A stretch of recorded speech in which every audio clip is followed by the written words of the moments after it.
Katika makala ya Ifahamu China tunaangazia jinsi maafisa husika mkoani Jiangxi wanavyotumia mapato ya utalii kuimarisha uhifadhi wa ndege na kukuza uchumi wa ndege wanaohama.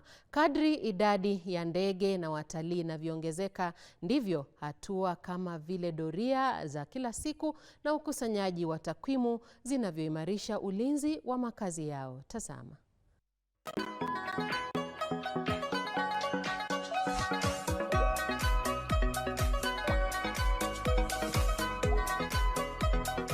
Mamlaka za mitaa katika mkoa wa Jiangxi, mashariki mwa China, zinatumia mapato yanayoongezeka kutoka utalii ili kuimarisha juhudi za kulinda ndege na kugeuza kile kinachoitwa uchumi wa ndege wanaohama kwa mfano endelevu unaolenga hifadhi ya mazingira.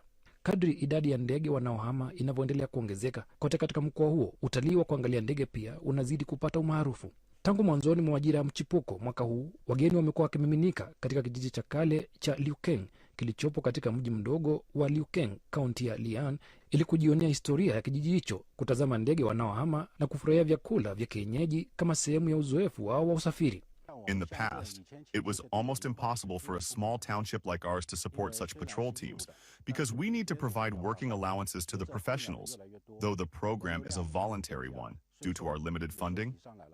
But as more birds arrive, which attracts more tourists, our tourism tax revenue has increased.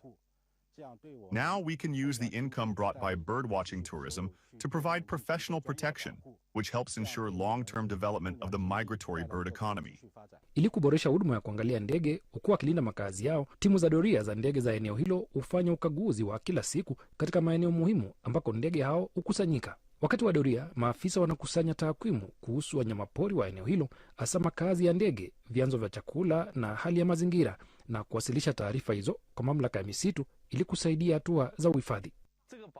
This insurance program gives residents peace of mind, allowing us to truly achieve development through protection and consolidate protection through development.